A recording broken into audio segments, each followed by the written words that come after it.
Salve, meus queridos, vamos lá para a nossa aula 2, então. Agora a gente vai começar a trabalhar outras funções agora diferentes dos hidrocarbonetos. A primeira delas são os aletos orgânicos, compostos halogenados ou derivados halogenados. São todos sinônimos isso aqui, tá? Se eu estou falando de compostos halogenados, estou citando elementos do grupo 17 ou 7A, os halogênios. Então vem aqui comigo, né? Ó, são compostos derivados de hidrocarbonetos pela substituição de átomos de hidrogênio por número igual de átomos de halogênio. Lembra? Halogênio tem 7 elétrons na valência, prefere muito mais fazer uma ligação covalente, na verdade é o mais comum para eles. Aí ele fecha o octeto. Então olha como é que é o grupo funcional desses caras. Então pode ser radical alquila ou radical arila, tá bom? Radical alquila, gente, que é representado por R aqui, seria metil, etil, sabe? Aqueles caras mais basiquinhos. E radical arila é o anel aromático. Professor, o que é o tal do X que está ali? O X é um átomo de halogênio, que é flúor, cloro, bromo e iodo, principalmente. Tá ok? Então, vai lá. Ó, exemplos de aletos orgânicos. Então, coloquei ali o primeiro para vocês. Vou colocar vários, na verdade, né? Então, perceba, aqui, se eu não tivesse esse átomo de bromo, tivesse um hidrogênio, eu teria o CH3 e CH3, que é o etano, tá bom? Que é um hidrocarboneto. Só que eu substituí um dos hidrogênios desse cara aqui por um átomo de halogênio, ou seja, agora eu tenho a função aleto orgânico, derivado halogenado, enfim, ou composto halogenado. Da mesma maneira aqui, ó, um dos hidrogênios do nosso benzeno foi substituído por um átomo de bromo. E assim por diante. Tranquilo? Aqui eu tenho mais substituições, né? Ó, os 4 átomos de hidrogênio do nosso metano foram substituídos por átomos de cloro, então agora eu tenho aqui um aleto orgânico. Tá bom? Vamos lá para a classificação desses caras. Quanto ao número de átomos de halogênio na molécula, nós podemos ter os monaletos, só tem um átomo de halogênio, muito simples, ó, tá lá, só um átomo de halogênio ligado no carbono, tranquilaço, né? Nós podemos ter os dialetos, que são aqueles que têm 2 átomos de halogênio. Cuidado agora aqui, porque tem mais subclassificações, olha lá comigo, ó. A gente pode ter um dialeto gêmeo ou geminal. O que é isso? Os 2 átomos de halogênio estão no mesmo carbono. Tá ali, ó. Os 2 cloros estão presos no mesmo carbono. Então, um dialeto geminal ou gêmeo. O que é um dialeto vicinal ou vizinho, né? Ó, vicinal de vizinho. 2 átomos de halogênio em carbonos vizinhos. Então, veja aqui, ó. Esses carbonos estão ligados entre si, vizinhos, e os átomos de halogênio estão aqui do ladinho. Essa classificação ela vai ser importante lá na frente. A gente vai começar a trabalhar com reações e eu vou falar, ó, nós temos um dialeto vicinal. Olha o que vai acontecer com eles, tá bom? E a gente pode ter um dialeto também isolado, ó, 2 átomos de halogênio separados por pelo menos um carbono. Então tá aqui, ó, esse carboninho está separando esses 2 e os aletos os halogênios estão isolados, tá bom? Vai lá comigo. Podemos ter também trialetos, ó, tem 3 átomos de halogênio, aqui tranquilo, é só enxergar mesmo. Professor, poderia ter tetraleto, né? Os 4 hidrogênios ali sendo substituídos por átomos de halogênio? Sim, ok? Poderia ter também. Nem coloquei para vocês, mas não tem problema. Galera, mais classificações aqui dos nossos aletos. Ó. Quanto ao grupo ligado ao halogênio, a gente pode ter radical alquila. Eu não vou nem ler aqui, porque eu quero que você lembre que radical alquila é metil, etil, aqueles simplesinhos que a gente viu, né?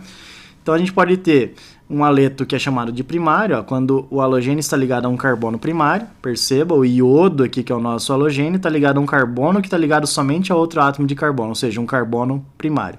A gente chama ele de aleto primário. Aqui nós temos um aleto secundário, quando o halogênio está ligado a um átomo de carbono secundário. Perceba, o iodo está ligado num carbono que está ligado a outros 2 átomos de carbono, tá bom? Então, um aleto secundário.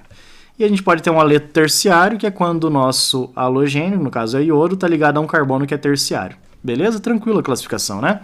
Vem cá comigo. Quando for radical arila, tá ali, ó. Nós temos o anel benzênico preso no nosso halogênio, ou o contrário, né? O halogênio preso no anel benzênico. Beleza? Nós podemos ter também um aleto aqui, ó, que está preso num grupo alcenila, um radical alcenila, que é aquele que tem dupla. Então, perceba, ó, dupla entre carbonos e não pode ser carbono aromático, né? Então, tá ali, o halogênio ligado num carbono de dupla. Nomenclatura para esses caras, vem aqui comigo. Então, ali, ó, eu coloquei um primeiro aleto orgânico. Olha as opções de nomenclatura. Essa primeira opção, que é a sistemática, eu vou fazer assim, ó, eu vou dar o nome do halogênio, que é cloro, e vou dar o nome do restante como se fosse o hidrocarboneto correspondente. Lembra, né? Para formar esse composto aqui, é como se eu tivesse pego o CH4, que é o gás metano, tirasse um hidrogênio dele e colocasse um átomo de cloro. Então, por isso que é cloro metano. tá bom? Beleza, gente, como que é o nome usual desse cara? Cuidado, é um pouquinho diferente. Agora a gente vai colocar assim, ó, cloreto para o nosso halogênio, e a gente vai quebrar essa ligação aqui e dar o nome do restante como se fosse agora um radical orgânico. O que é um radical orgânico? Que é o CH3, se eu cortar aqui, ó, é o metil, por isso que fica cloreto de metila. Tá bom? Então os dois nomes são dados de maneira diferente. Aqui é o nome do halogênio mais o nome do hidrocarboneto correspondente, metano. Aqui é o nome do halogênio com final eto, né, cloreto, e o nome do radical que ficou preso nele caso você quebre essa ligação aqui, ó. Então vai ser o radical metil. Continua comigo. Aqui, nome sistemático, 2-bromopropano. Professor, por que tem indicador de posição? Para dizer que o bromo está aqui no meio, né? Ele poderia estar nas pontas, tá bom? Então é 2-bromopropano, porque daí eu tenho que numerar a cadeia, vai ficar 1, 2, 3, né? Ou 1, 2, 3, tanto faz. E o nome usual para ele, cuidado, eu teria que quebrar essa ligação aqui e considerar que o restante aqui é um radical, na verdade, então vai ficar brometo de... Qual que é esse radical que está aqui pendurado? É o isopropil, ou seja, brometo de isopropilo. Próximo carinha, eu tenho agora aqui, ó, nome sistemático, ele é o bromoeteno, ó, é o bromo preso no hidrocarboneto eteno, tá bom? E o nome usual para ele, cuidado, brometo de... Se eu quebrar essa ligação aqui, eu tenho o radical vinila, ok? Ou etenila, né? Então, brometo de vinila. Último cara, esse aqui tem que tomar muito cuidado, tá? Ele é bem sacana. Nome sistemático para ele vai ficar assim, ó, iodo, e daí o nome desse hidrocarboneto que está aqui é benzeno. Então, iodobenzeno. Mas veja a sutil diferença agora para o usual. Olha que zoado, né? Agora vai ficar iodeto, na é verdade. O nome desse radical, se eu quebrar essa ligação aqui, gente, ó, e tornar esse cara um radical, ele é o radical fenil, não é benzil. Muito cuidado. Qualquer coisa, de novo, volta lá na aula de radicais, né? Iodeto de fenila. Tranquilo? Essa é a nomenclatura, né? Galera, agora eu coloco aqui para vocês a importância desses aletos orgânicos. Então, o primeiro aqui que está aqui é o triclorometano, ou simplesmente conhecido como cloroforme, que é o nome mais comum para ele, né? Ele é muito utilizado como solvente de laboratório, ele tem ação anestésica, porém, o que os caras fazem? Acabam utilizando esse composto aqui como droga também, gente, ó, o conhecido loló, que é uma mistura de cloroforme com éter, tá bom? Esses compostos são muito voláteis, né? Então os caras acabam inalando esses compostos e ele tem essa ação no nosso corpo, ok? Na verdade é extremamente danoso, tá, gente? Ó, o próximo carinha que está aqui, ele tem 4 cloros, o nome dele é tetraclorometano ou simplesmente tetracloreto de carbono, que é o nome mais comum para ele. Ele também é muito utilizado como um solvente, um solvente apolar, já que essa molécula aqui, né, resultante vetorial ou o momento dipolar dela é 0, tá bom? Ó, já foi muito utilizado como agente de limpeza a seco. Hoje em dia não é utilizado mais porque tem aquela questão da camada de ozônio, né? Esses compostos aqui clorados, eles danificam a camada de ozônio. Então já se utiliza um outro composto um pouco menos agressivo, tá bom? Aqui eu coloquei para vocês 2 bem importantes que vocês escutam falar demais nas aulas de geografia e tudo mais, né? Que é o triclorofluormetano, que é o freon 11, ou o dicloro de fluormetano, que é o freon 12. Olha como é que é o nome desses carinhas aqui, ó, os clorofluorcarbonetos, os CFCs, que vocês escutam falar tanto nas aulas de geografia. Ó, eles eram utilizados como gases de refrigeração e dispersante em aerossóis, tá bom? Tipo desodorante aerossol, né? Acontece que esses caras aqui, né, que tem cloro, flúor, eles estão relacionados à destruição da camada de ozônio, não vai esquecer, ó, nocivos à camada de ozônio. Beleza? Ó, foram proibidos em diversos países. Continua aqui comigo. Agora eu tenho um cara que ele é o hexaclorobenzeno, tá ali, gente, ó, conhecido como BHC. E esse cara aqui de baixo, ele é o dicloro difenil tricloroetano. Não precisa guardar o nome dele, pelo amor de Deus, né? Sigla para ele, ó, DDT. Já ouviu aquele termo dedetizar? Vem desse composto aqui, gente. Ambos são, ó, inseticidas que tiveram uso proibido. Esses organoclorados aqui, galera, estão associados a compostos, né? São compostos que eles têm aquela permanência no ambiente por um longo tempo, né, cara? Eles são biopersistentes, que a gente fala. E mais do que isso, são bioacumulados, né? Ok? Sofrem bioacumulação. Então, se um organismo acaba ingerindo isso aqui, isso vai aumentando ao longo dos níveis tróficos e acaba sendo um problema ambiental bem importante. Tá bom? Vai lá comigo. Agora eu coloquei mais um aqui para vocês, ó, o nome dele é o tetrafluor, 4 fluors, eteno, que está aqui no meio, né? Ele é um monômero do teflon, então sabe aquele revestimento interno de panelas, né? Antiaderente, que é o teflon, aquilo lá é um polímero, tá bom? São várias partes, polímeros. Agora, quem que é uma das partes daquele cara, que é um monômero? É esse composto aqui, ó, que é o tetrafluor eteno. Tranquilo? E aqui para fechar, um outro que vocês conhecem bem também, que é o cloroeteno, ou simplesmente cloreto de vinila, que é o nome do radical aqui, né? Esse cara aqui é um pedacinho do nosso PVC. O PVC é o polímero, né? Ó, policloreto de vinila. Ok? Várias partes. Agora, quem que é uma partezinha dele aqui, ó, o monômero, é o cloreto de vinila. Perfeito? Então aqui você tem as aplicações ou a importância desses compostos. Agora nós vamos ver mais uma função que são os compostos de Grignard ou reagentes de Grignard, também conhecidos como organometálicos. O uso desses caras é bem mais restrito, então não vou passar tantas informações assim deles, tá? É mais os exemplos e a nomenclatura, gente. Então vem lá comigo, ó. São compostos úteis em síntese orgânica com fórmula geral RMGX ou ARMGX, onde X é um halogênio. Então, continua tendo elementos do grupo 7A ou 17 aqui, na verdade, que está representado por X. A gente tem um átomo de magnésio, tá bom? E a gente tem radical alquila ou arila. Lembra, radical alquila são os comuns lá que a gente viu, metil, etil e assim por diante. E a arila é anel aromático. Ok, vem comigo nos exemplos então, né? Ó, o grupo funcional então é assim que você reconhece esses compostos. Tudo bem. Olha os exemplos lá, nomenclatura. Então esse carinha aqui, vou colocar já para vocês, o nome é assim, ó. Ele tem bromo, então brometo. Ele tem um radical aqui metil, então metil. E ele tem magnésio, então brometo de metil magnésio. É assim que você vai dar o nome para ele. Perfeito. Próximo carinha. Ele também tem bromo, também tem magnésio, mas agora tem um radical aqui, se eu recortar essa ligação, né? Um radical etil com 2 carboninhos, então brometo de etil magnésio. E esse aqui, cuidado, ele é o cloreto, ele tem magnésio, então vai ter que terminar com magnésio. Se eu recortar aqui, eu tenho o nosso radical fenil, então ele fica cloreto de fenil magnésio. Tranquilo, meus queridos? Então, esses aqui são os reagentes de Grignard, né? A gente vai utilizar eles, na verdade, lá muito pra frente na parte de reações, que eu não sei nem se eu vou chegar com vocês aqui nos blocos, né? Vamos lá para a nossa próxima função orgânica, que são os álcoois. Agora, uma função muitíssimo importante. Vem aqui comigo, então.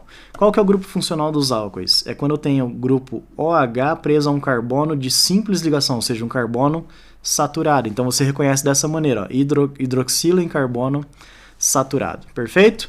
Eu coloquei aqui para vocês quem que não são álcoois, muito cuidado para você não confundir. Então vou colocar ali para vocês enxergarem, ó. Esse grupo hidroxila, ele está ligado num carbono de dupla do anel aromático, então não pode ser álcool. Aqui trata-se da função fenol, é uma outra função que a gente vai ver depois, tá bom? Então cuidado na hora de reconhecer.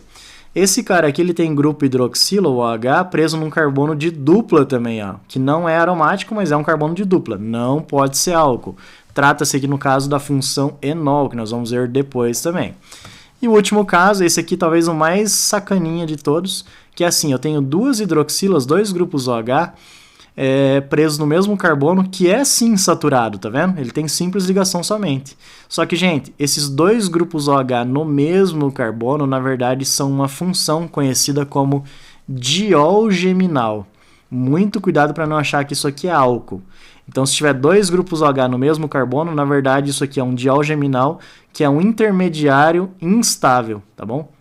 E que a gente classifica também como uma função orgânica. Perfeito? Então, vamos que vamos. Ó, nomenclatura sistemática e usual.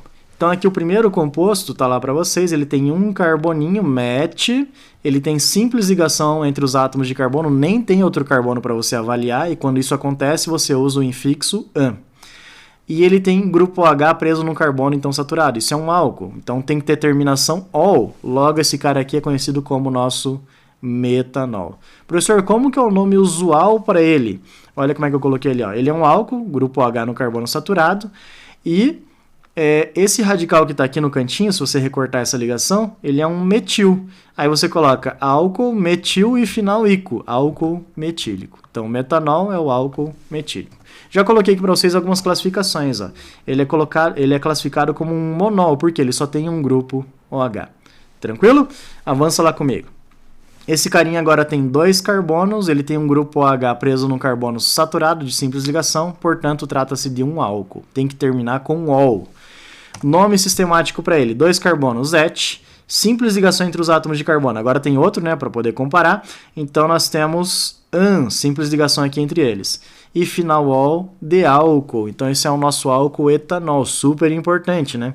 Professor, como que é o nome usual para ele? Quebra a ligação aqui, ó, do grupo OH com o restante da cadeia. Eu vou ter o radical etil, então ele é o álcool etílico.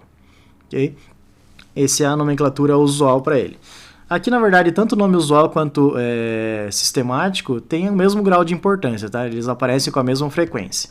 Classificação, ele também só tem um grupo OH, então ele também é um monol. Cuidado, eu coloquei mais uma classificação aqui, ó. Ele é chamado de álcool primário. Professor, por quê? Porque o grupo OH está preso num carbono primário. Logo, trata-se de um álcool primário. Beleza? Momento piadinhas agora. O que um álcool falou para o outro? Eita, nós. Vamos que vamos, gente. Ó, aqui eu tenho 2 tipos de álcool. Por que eu coloquei eles juntos para vocês? Para você perceber que aqui a diferença entre eles é a posição do grupo OH. Aqui ele está na extremidade, ó, tem 3 carbonos e ele está preso no carboninho da ponta. Aqui também tem 3 carbonos, mas ele está preso no carbono do meio. Quando isso acontece, são compostos nitidamente diferentes, ou seja, eu preciso expressar a posição do grupo OH para dizer que eles são diferentes, tá bom? Então olha como é que vai ficar isso aqui. Esse primeiro eu vou numerar a cadeia a partir do grupo funcional. Então vai ficar assim, ó, carbono 1, carbono 2, carbono 3, tá bom? A cadeia principal tem que passar pelo carbono do grupo funcional. Então 1, 2 e 3. Como o grupo funcional está no carbono 1, então olha como é que vai ficar. Prop, 3 carbonos, simples ligação entre os átomos de carbono an, e um ol, ou seja, o grupo funcional ele está no carbono 1 do teu composto orgânico. Antigamente era chamado de 1-propanol, a gente ainda convive com essa segunda nomenclatura, mas a recomendação da IUPAC é que você dê o nome dessa maneira aqui, tá bom? Nome usual para ele, se eu quebrar essa ligação do grupo H com o resto da cadeia carbônica, eu vou ter o nosso radical propil, então é álcool propílico. Vamos ver como é que fica o outro aqui do ladinho, gente. Ele é o propan-2-ol. Por quê, professor? Carbono 1, carbono 2, 3, né, na numeração. Pode ser 1, 2, 3 assim também, tanto faz aqui nesse caso, é equivalente. Beleza. No carbono 2 eu tenho o grupo funcional, então propan-2-ol. Simples, né? Ou antigamente 2-propanol. Nome usual, cuidado, tem que ser diferente também, né? Quando eu quebro essa ligação aqui, gente, ó, com o grupo H, eu vou ter agora o radical isopropil, não é mais o propil, porque agora a valência aqui está cortando ele simetricamente, né, esse radical, então isopropil. Portanto, álcool isopropílico. Classificação para eles, esse aqui é monol e esse aqui também é monol, só tem um grupo OH, tudo bem? Agora, esse cara aqui, o OH está num carbono primário, tá ligado? Só um carbono, então ele é um álcool primário. Já esse aqui, ele vai ser um álcool do tipo, ele também é um monol, mas ele é um álcool secundário, porque o OH está num carbono que está preso a 2 átomos de carbono, álcool secundário. Sussa! Cuidado com esse caso, gente. Ó, aqui o OH ele não está preso diretamente no anel aromático, ele está preso num carbono e esse carbono está preso no anel aromático. Bom, se o grupo H está num carbono de simples ligação, então com certeza trata-se de um álcool. Cuidado com os nomes dele, gente.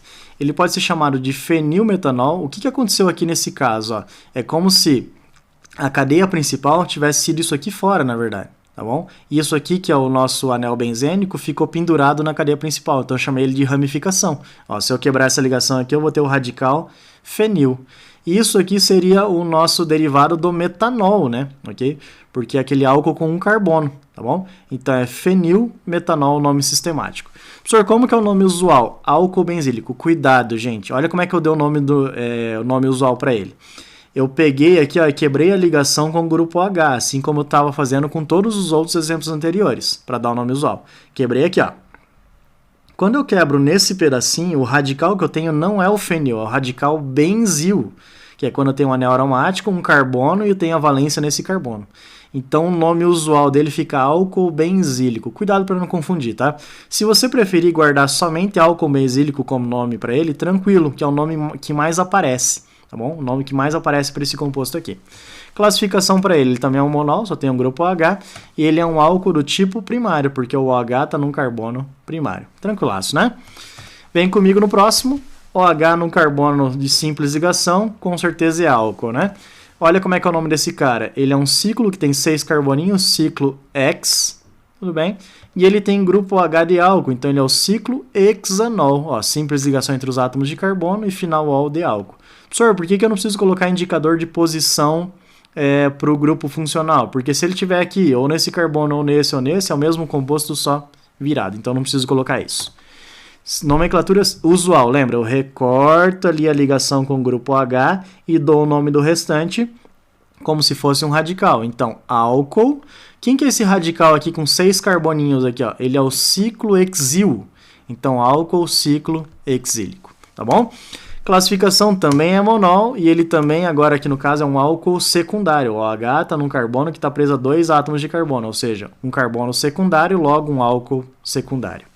Continua lá comigo. Agora eu tenho, olha que interessante aqui, né? Eu tenho grupo funcional de álcool, OH num carbono de simples. Eu tenho insaturação por dupla e eu tenho ramificação, porque aqui eu tenho um carbono que ele é terciário, tá bom?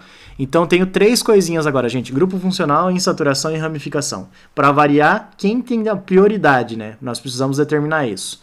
Olha como que é a sequência de prioridades. Só vou colocar aqui a numeração, né? Coloquei ali para vocês, ó. Grupo funcional tem prioridade em relação à insaturação, que tem prioridade em relação à ramificação. Ou seja, quem tem prioridade precisa receber a menor numeração possível. Olha que interessante. Quando eu tenho grupo funcional, a cadeia principal tem que passar pelo carbono do grupo funcional. Então tem que passar por esse carbono, tá bom? Tem que ser a mais longa sequência de átomos de carbono, tem que conter as insaturações, tá bom? E tem que ter o maior número de ramificações. Então tem uma série de coisas, né? Tá, professor, por que a numeração ficou da direita para a esquerda e não da esquerda para a direita? Porque quem que tem a prioridade aqui, ó, tem que ter a menor numeração possível? O carbono do grupo funcional, tá bom? Então ficou dessa maneira. O que eu vou fazer? Ó, coloquei ele para vocês, né, da regra dos menores números. Vou dar o nome da minha ramificação. Então ele ficou no carbono 4, eu tenho o grupo metil. Tá lá, esse carinha aqui, né, no carbono 4. 5 carbonos da minha cadeia principal, pente. Entre carbonos 3 e 4, eu tenho a minha dupla. Então, vou escolher o de menor numeração para dizer que a dupla está ali. 3-en. Tá bom? Tem uma dupla no carbono 3, entre carbonos 3 e 4. E no carbono 2, eu tenho o grupo funcional de álcool. Então, 2-ol. Veja como aumentou bastante a complexidade nesse caso do nome, né? Porque eu tenho 3 coisas, lembra? Grupo funcional de álcool, tenho insaturação e tenho ramificação. Tá bom? Galera, agora eu coloquei aqui para vocês um diol. Muito cuidado que não é qualquer diol, né? Não é aquele diol geminal que tem 2 grupos OH no mesmo carbono. Ó, tem 2 grupos OH, mas estão em carbonos vizinhos, ou seja, é álcool normalzinho, tá bom? Ok, nome para ele, etano 1,2-diol ou 1,2-etanodiol. Por quê, professor? Et 2 carbonos, an, simples ligação entre os átomos de carbono, 1,2 são as posições dos grupos funcionais, que é grupo funcional de álcool, né? Tá bom? Então, final diol para dizer que são 2 grupos OH. Antigamente, 1,2-etanodiol. Ele é muito mais conhecido como etileno glicol, que é o nome usual. Então esse composto aqui a gente vai ver qual que é a utilidade dele ali para frente. Beleza? Classificação para ele. Ele é classificado como um diol. E lembre, por favor, a gente pode usar a terminologia glicol sempre que a gente for lidar com dióis. Vamos que vamos. Agora aqui eu tenho 3 grupos OH em carbonos vizinhos também aqui, né? Ok? Então tem um triol, e é um álcool normal, por favor. Não tem 2 grupos OH no mesmo carbono, né? Eles estão todos em carbonos diferentes. Nome para ele. Eu coloquei aqui a fórmula de linhas para ele, para vocês compararem ali, né? E não confundir. Aqui eu tenho 1, 2, 3 carbonos que estão presos a grupos OH. Muito cuidado, que às vezes a galera confunde e não consegue associar um composto aqui com o outro, né? Que na verdade são representações do mesmo composto, não vai esquecer. Nome para ele. Propano 1,2,3-triol, por quê, professor? Prop 3 carbonos, simples ligação entre os átomos de carbono an. 1, 2, 3 seriam as posições dos grupos funcionais. Antigamente, 1, 2, 3 propano triol. Também é muito mais conhecido pelo nome usual. Olha qual que é o nome usual desse composto. Glicerol ou glicerina. Então a nossa glicerina, né? Ela é um tipo de álcool, ó. Ela é um triálcool ou triol. Tudo bem? Classificação. Triol, tranquilaço, né? Eu coloquei uma discussão sobre as propriedades dos álcoois. Olha que interessante isso, gente. Eu coloquei uma tabela gigante para você perceber alguns detalhes. Aqui eu tenho todos monóis, pode ver, ó, ou monoálcoois, né? e eu fui aumentando o número de carbonos. Aqui tem um carboninho só nessa extremidade, aqui tem 2, aqui 3, 4, 5, 6. Por isso que o nome vai ficando assim, ó, met, et, prop, but na sequência, né? Metanol, etanol, propão, ol e tudo mais. Galera, conforme eu fui aumentando a cadeia carbônica, o que aconteceu com a temperatura de ebulição do cara? Aumentou, ó, dos compostos, e a solubilidade em água, que era infinita aqui para os 3 primeiros, começou a diminuir, tá vendo? Então, olha o que a gente vai concluir disso. Eu coloquei ele para vocês, ó. Quanto maior a cadeia carbônica, que é a porção apolar do composto, então olha que interessante, né? Por exemplo, esse álcool aqui que é o nosso etanol, por que ele serve bem para limpeza? Porque ele tem uma porção que é apolar, que pode agarrar sujeirinhas apolares, tá bom? E ele tem uma cabecinha aqui, ó, o OH, que é polar, que pode interagir com sujeiras que são polares. Então, uma molécula que tem as duas características, tem uma parte apolar e uma parte que é polar. Lembra que, por definição, sempre as cadeias carbônicas são apolares, tá, gente? Então, por isso que eu coloquei aqui para vocês. Tá, gente, quando eu aumentei a cadeia carbônica, o que eu visualizei? Que aumentou a temperatura de ebulição e diminui a solubilidade. Foi isso que a gente observou aqui, não foi? Tá, professor, por que aumenta a temperatura de ebulição? Porque, primeiro, a massa desses compostos está aumentando. Compostos mais pesados, eles tendem a ir para o estado gasoso com maior dificuldade. Tá bom? Então, por isso que aumenta a temperatura de ebulição. Mais do que isso, se eu estou aumentando a cadeia carbônica, eu estou favorecendo o contato entre as cadeias. Imagina assim, né? Eu vou comparar o contato entre as cadeias nesse composto e o contato entre as cadeias nesse composto aqui, ó. Imagina duas moléculas desse cara se aproximando. Essas cadeias se encaixam muito bem, ok? Ou seja, favorecem o contato entre as moléculas, as interações intermoleculares.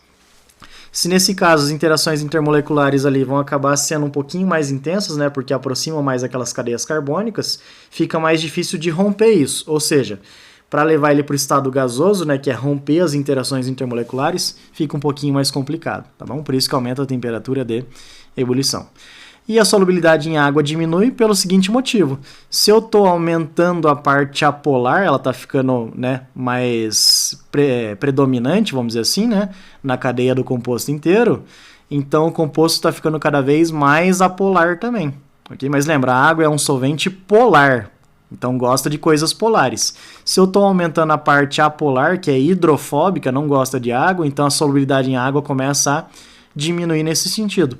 Ó, nesses carinhas aqui, que são pequenininhos, é basicamente como se eu estivesse dizendo para você assim, ó, tá predominando a parte polar, que é o grupo H, tá bom? Por isso que a solubilidade deles é infinita em água. Agora, quando eu aumento a cadeia carbônica, que é a porção apolar, ele começa a ficar cada vez mais hidrofóbico, então a solubilidade está diminuindo. Tranquilo? Próxima discussão eu coloquei ali para vocês, né? Vamos supor, num exemplo hipotético, que eu comece a aumentar o número de grupos OH no álcool. Então a diferença não está na cadeia carbônica, agora está no número de grupos OH. Galera, eu falei para vocês que o grupo OH é o grupo responsável pela parte polar do composto, não é verdade? Então o que vai acontecer? Ó, aumenta a polaridade do composto. Se aumentaria a polaridade no composto, nesse exemplo hipotético, né, do aumento do número de grupos OH, a gente vai ter também a opção de aumentar o número de ligações de hidrogênio. O que é ligação de hidrogênio, professor? São aquelas forças de interação entre as moléculas que eu falei para vocês, tá bom?